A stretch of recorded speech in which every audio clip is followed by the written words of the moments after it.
Hello student, आज हम सभी 9 क्लास का 6 चैप्टर सिविक्स का लोकतांत्रिक अधिकार के बारे में पढ़ेंगे। लोकतांत्रिक अधिकार क्या है, उसके बारे में जानकारी प्राप्त करेंगे। लोकतंत्र में सरकार के पास जो भी शक्ति होती है वह जनता द्वारा दी जाती है। ऐसे में यह जरूरी हो जाता है कि सरकार की शक्तियों की कुछ सीमाएं भी हो। यह सुनिश्चित करने के लिए सरकार अपनी लक्ष्मण रेखा ना लांघ ले नागरिकों को कुछ अधिकार दिए जाते हैं। लोकतंत्र में सरकार इन अधिकारों का उल्लंघन नहीं कर सकती। इन अधिकारों के कारण हर नागरिक को एक इज्जतदार जिंदगी जीने का मौका भी मिलता है, ताकि वह भी सुखी रहे और बाकी के नागरिकों को भी कोई तकलीफ ना पहुंचे। अधिकार क्या है, इसके बारे में जानेंगे। अधिकार किसी व्यक्ति का अपने लोगों, अपने समाज, अपनी सरकार से दावा है। अधिकार लोगों के तार्किक दावे हैं। इन्हें समाज से स्वीकृति और अदालतों द्वारा मान्यता मिली होती है। लोकतंत्र में अधिकारों की जरूरत के बारे में जानेंगे। लोकतंत्र में अधिकार की जरूरत क्या है? लोकतंत्र के अस्तित्व के अधिकार जरूरी होते हैं। हर नागरिक को लोकतांत्रिक प्रक्रिया में भाग लेने का अधिकार होता है। हर नागरिक को लोकतांत्रिक सरकार का हिस्सा बनने का भी अधिकार होता है। अधिकार बहुसंख्यकों से अल्पसंख्यकों की रक्षा भी करते हैं। यदि कोई नागरिक किसी दूसरे नागरिक के अधिकारों के हनन की कोशिश करता है तो स्थिति उस समय बिगड़ सकती है। भारतीय संविधान में अधिकार। भारतीय संविधान में हमें क्या क्या अधिकार प्रदान किए हैं, उसके बारे में हम लोग एक एक करके पढ़ेंगे। मौलिक अधिकार भारत के संविधान के भाग 3 वर्णित भारतीय नागरिकों को प्रदान किए गए हैं। अनुच्छेद 12 से 35 मौलिक अधिकार में है, जिसके अंतर्गत वर्णित भारतीय नागरिकों को प्रदान किए गए हैं वे अधिकार है जो सामान्यतः स्थिति में सरकार द्वारा सीमित नहीं किए जा सकते हैं और जिनकी सुरक्षा का प्रहरी सर्वोच्च न्यायालय है। भारत के संविधान के मुताबिक हमारे 6 मूल अधिकार है, जो इस प्रकार दिखाया गया है। मौलिक अधिकार जो है 6 है।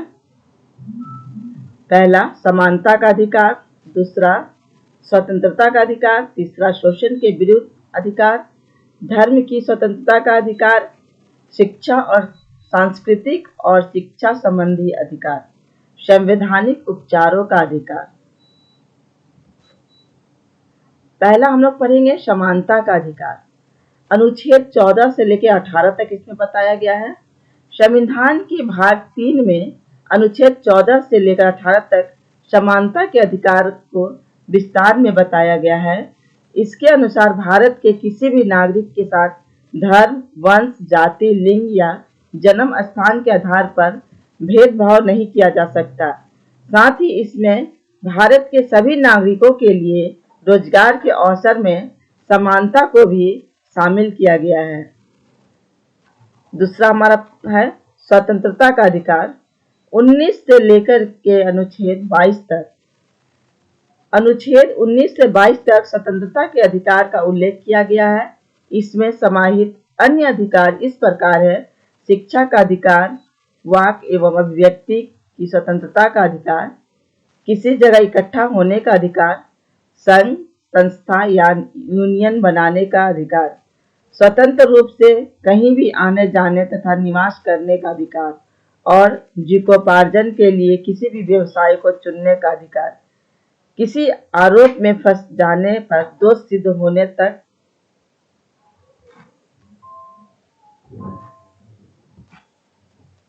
होने तक का अधिकार। तीसरा हमारा है शोषण के विरुद्ध अधिकार। अनुच्छेद 23 से लेकर 24 तक, अनुच्छेद 23 से 24 के बीच शोषण के विरुद्ध अधिकारों का वर्णन है। इस अधिकार के तहत कोई भी व्यक्ति या व्यक्तियों का समूह या यहाँ तक कि सरकार भी देश के किसी भी नागरिक का शोषण नहीं कर सकता। पहले हमारे देश में बेगार, बाल श्रम तथा की प्रथा थी, लेकिन शोषण के विरुद्ध अधिकार से मिली शक्ति के कारण इस कुरीतियों का अंत हो गया। अब कोई भी 14 वर्ष तक के बच्चे को फैक्ट्री या घरों में काम पर नहीं रख सकता। शोषण के विरुद्ध अधिकार भारत के हर नागरिकों को अधिकार देता है। उसके साथ ही किसी भी प्रकार का शारीरिक या मानसिक शोषण हो तो उसके खिलाफ शिकायत कर सकता है। नेक्स्ट हमारा है धार्मिक स्वतंत्रता का अधिकार। अनुच्छेद 25 से लेकर 28 तक में बताया गया है, धार्मिक स्वतंत्रता के अधिकार में यह सुनिश्चित किया गया है कि देश का प्रत्येक नागरिक किसी भी धर्म का पालन करने के लिए स्वतंत्र है। वो किसी भी धर्म में विश्वास रख सकता है, उस धर्म का प्रचार प्रसार भी कर सकता है। धार्मिक स्वतंत्रता का यही अधिकार सिख धर्म को मानने वाले लोगों को कृपाण रखने की आज़ादी देता है। इसी में आता है किसी भी धार्मिक संस्था, संगठन या संस्था की अभिवृद्धि का अधिकार।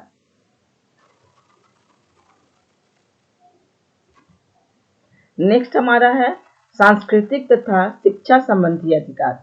अनुच्छेद 29 से लेकर 30 तक में बताया गया है, सांस्कृतिक तथा शिक्षा संबंधी अधिकार के अंतर्गत भारत के प्रत्येक नागरिक को अपनी भाषा, लिपि और संस्कृति विशेष की रक्षा करने तथा उनकी उन्नति करने का अधिकार है।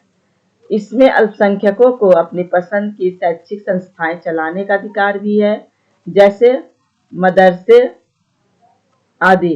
लेकिन इसमें एक शर्त है कि ऐसा करने से किसी अन्य वर्गों को हानि नहीं पहुंचनी चाहिए। इसी के तहत अल्पसंख्यक वर्गों के हितों के संरक्षण की बात होती है। नेक्स्ट हमारा है संवैधानिक उपचारों का अधिकार, यह अनुच्छेद 32 में है। आखिरी और सबसे महत्वपूर्ण फंडामेंटल राइट्स यानी मौलिक अधिकार संवैधानिक उपचारों का अधिकार है। संविधान के अनुच्छेद 32 में भारत के नागरिकों के लिए संवैधानिक उपचारों के अधिकार की व्यवस्था की गई है। अगर व्यक्ति के किसी भी अधिकार का हनन होता है तो वो सीधे सुप्रीम कोर्ट जा सकता है। इन संवैधानिक उपचारों को लागू कराने के लिए सुप्रीम कोर्ट से कह सकता है।